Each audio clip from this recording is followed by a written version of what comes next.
Здравейте! Казвам се Денис Исмаилов. От България, в град Търговище съм. Искам да ви разкажа за майка ми. Аз не знам български много и затова искам да ви превеждам от тетрадката, което написах.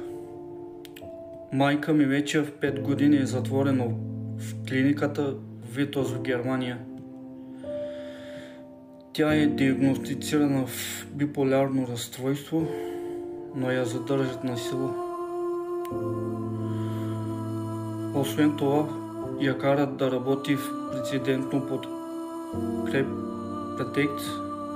терапия, когато тя казва, че е уморена или я боли кръстът, лекарите заплашват.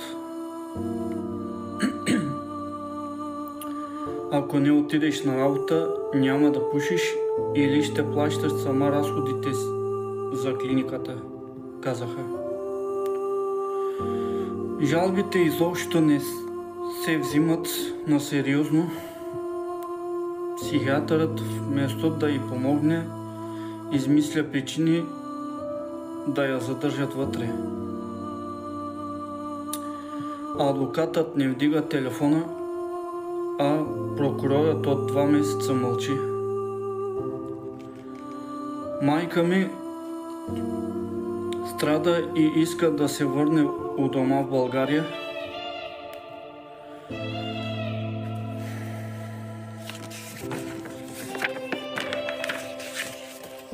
И искам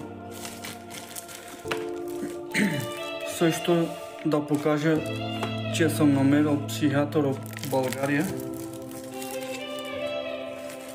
Ето и.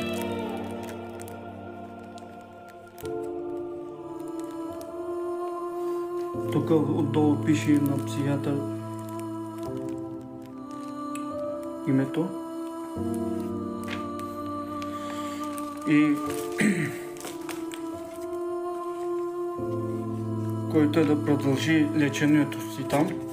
И имам документи за изпратени от клиниката към българския психиатър.